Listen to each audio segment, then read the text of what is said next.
Oke, bismillah.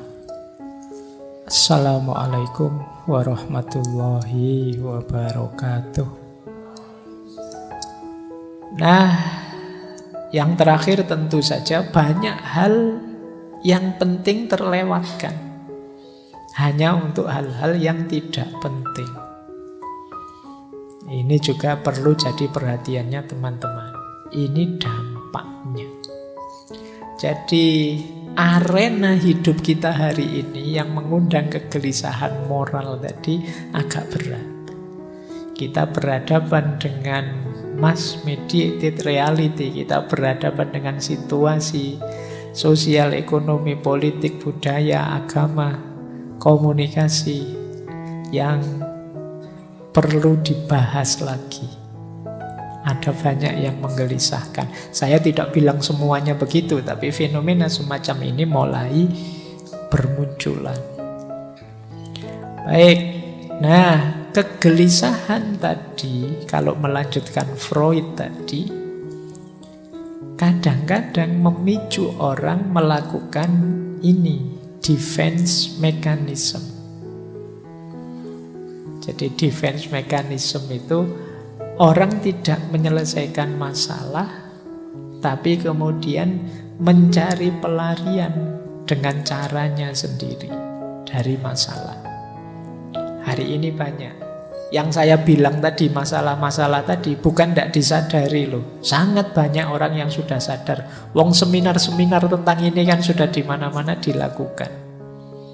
Tapi ada orang yang repression. Repression itu disingkirkan itu semua dari kesadarannya, dari pikirannya. Sudahlah, tidak usah mikir itu, ngapain. Ya kayak kalian nanti lo setelah ngaji ini selesaikan, sudah balik lagi seperti sebelumnya. Ini namanya repression. Kegelisahan yang saat ini muncul nanti kamu singkirkan. Itu namanya repression. Ada lagi yang kedua, denial. Denial itu orang menyangkal, enggak begitu. Yo ada yang begitu, tapi yo enggak semuanya lah. Enggak begitu-begitu amat lah. Denial, menyangkal. Ini juga cara defense mechanism. Jadi ini tidak mencari solusinya, tapi ingin keluar dari masalahnya dengan mekanisme kejiwaannya. Ada lagi yang reaction formation. Reaction formation itu melakukan perilaku yang berlawanan. Jadi misalnya reaction formation itu kamu suka seseorang itu kok dia rasanya cuek, kamu melakukan reaction formation. Kayak kamu benci padahal kamu seneng. Tiap hari dikritiki, terus tiap hari dipermasalahkan, terus itu sebenarnya menunjukkan kamu perhatian, kamu senang. Ini namanya reaction formation. Nah, berhadapan dengan problem-problem yang saya jelaskan di atas, reaction formation itu yaitu tadi menunjukkan perilaku yang sebaliknya. Harusnya senang menampakkan benci, harusnya benci yang ditampakkan senangnya. Ini juga sering jadi pelarian. Ada juga yang pakai defense mekanismenya projection. Projection itu mengatributkan sesuatu pada orang lain. Jadi aslinya sih kamu tertarik pada orang itu, tapi terus karena dia nolak terus kamu sebut, itu orangnya tidak baik kok orang itu. Nah, jadi aslinya kamunya, kayak kemarin saya bilang itu, saya lupa di sesi sebelumnya ya. Ketika ada sesuatu yang kamu ingin raih dan tidak berhasil, kamu sebut sesuatu itu sebagai tidak menarik. Nah, mungkin juga kritik-kritik terhadap dunia sosial, terhadap dunia media sosial juga itu kamu melakukan projection semacam ini. Jadi kamu labelkan keluar, iya sih saya tidak bisa berhenti bermain medsos, tapi medsos saya itu medsos yang penuh manfaat loh Pak. Nah, alasanmu begitu. Wong saya tidur aja HP saya ngaji loh Pak. solawatan loh Pak. Kamu alasanmu ngono kamu. Jadi kamu tahu sebenarnya kamu itu tidak banyak melakukan yang buruk-buruk, tapi kamu proyeksikan ke lain bahwa tidak juga, saya juga melakukan yang baik-baik juga kok. Ya biar aja HP-mu yang nanti masuk surga duluan. Terus displacement.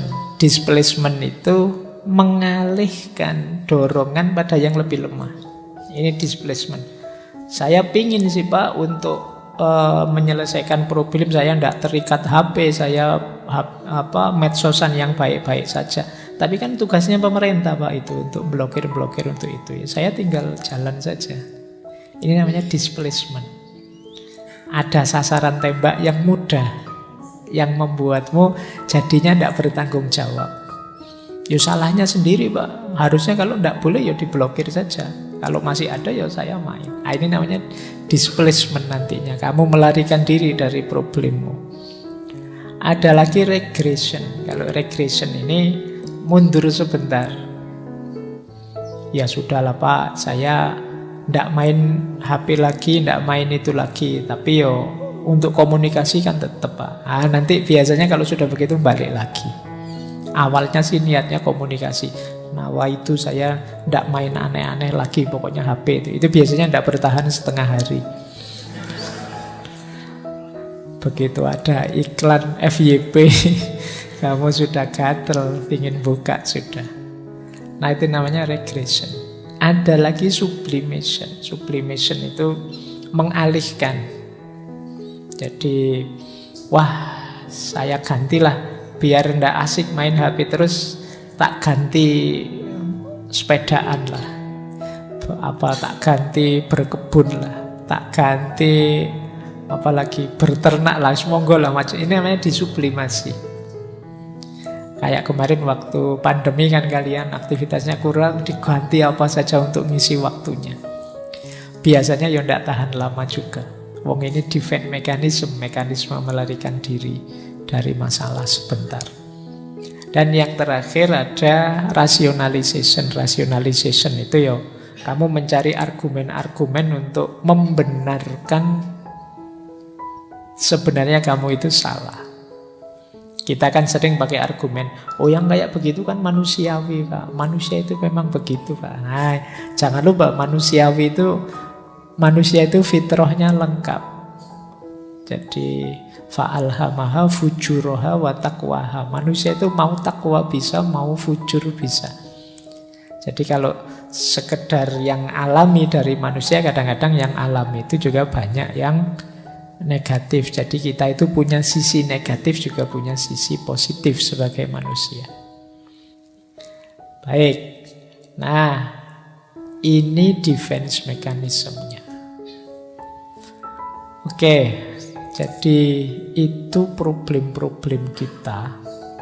Saya tidak tahu teman-teman seperti apa menanggapi masalah-masalah peradaban hari ini, kegelisahan-kegelisahan moral yang saya jelaskan tadi. Untuk menutup malam hari ini, coba ini nanti jadi bahan renungan ya. Inilah hidup yang sehat. Hidup yang sehat secara batin ya, secara spiritual. Kalau hidup sehat yang fisik teman-teman mesti sudah ngerti. Nanti tolong ini jadikan standar. Apakah problem-problem tadi yang saya sebut banyak macam-macam tadi mampu tidak membawa kita ke sini? Jadi yang pertama, hidup sehat secara spiritual itu adalah hidup yang penuh makna dan sadar tujuan. Ayo teman-teman tanyakan pada dirimu, hidupmu ini untuk apa? Tujuannya mau kemana? Ini namanya aspek meaning. Mulai tanyakan itu, kemudian coba dicek semua fasilitas, semua yang kamu mampu kamu miliki, kira-kira sudah atau belum kamu gunakan untuk mencapai tujuanmu. Nah, ini standar pertama ya. Ayo hidup yang bermakna.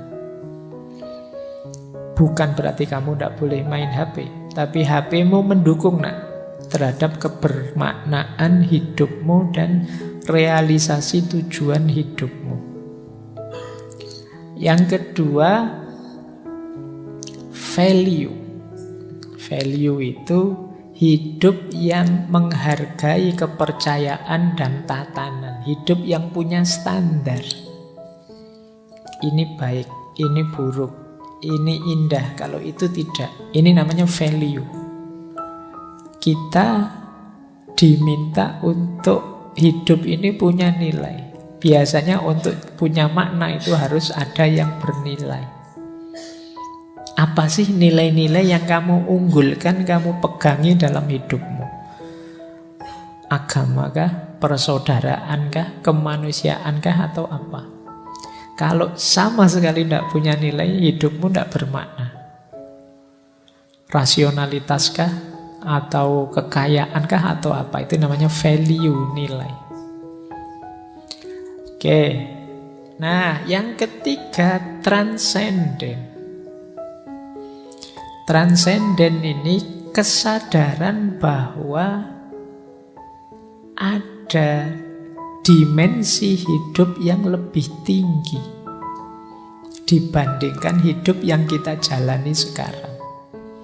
Kita hari ini hidup dalam banyak keterbatasan-keterbatasan. Ada level transendennya, ada level yang lebih tingginya. Dan kita semuanya menuju ke sana. Nah, fasilitas-fasilitas tadi membantu ndak upaya kita untuk melakukan transendensi, melampaui situasi hari ini ke ranah yang lebih tinggi. Yang keempat, connecting. Connecting itu keterhubungan.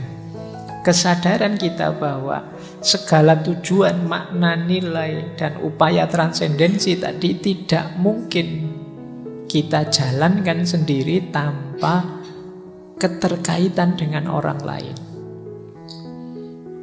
Jadi sejauh mana perangkat, peralatan, fasilitas yang kita miliki tadi membantu kita semakin dekat, erat, terkoneksi dengan yang lain, atau jangan-jangan malah tambah pisah-pisah, tambah banyak permusuhan. Nah, itu coba nanti dievaluasi. Dan yang terakhir, becoming. Becoming itu hidup yang baik adalah hidup yang tambah lama tambah baik. Maka kita hendaknya melakukan refleksi, ini hidup saya tambah baik apa enggak ya? Kemarin saya gimana, sekarang gimana? Dulu saya zaman waktu SMA itu Pak, rajin tahajud Pak, ngaji. Sekarang sudah mahasiswa, wah, ya saya tidak berani ngomong Pak. Iya, tapi sekarang saya tambah pinter Pak, tambah ngerti dalil, tambah ngerti. Iya, jadi coba dicek, kamu tambah baik apa enggak? Ya harusnya tambah mahasiswa. Kalau dulu tahajudnya 4 rakaat, ya sekarang 12 rakaat misalnya, itu sip. Dulu ngajinya 3 bulan sekali baru khatam, ya sekarang 1 bulan bisa khatam saya Pak. Itu luar biasa, meningkat namanya. Apakah begitu hidupmu atau tidak? Becoming atau tidak? Tambah baik, tambah baik. Nah, ayo ya dievaluasi, biar tidak hanya yang sehat jasmani kita, rohani kita juga harus sehat, yaitu hidup yang bermakna, bernilai, transenden, connecting, dan becoming. Seperti apa sih mengaitkan kegelisahan moral tadi dengan kesini? Nah, itu tugas kalian masing-masing, mencari relevansinya untuk hidupmu. Bagaimana menggunakan, mentransformasi semua problem tadi jadi solusi demi hidup yang sehat secara rohani, tidak hanya sehat jasmani.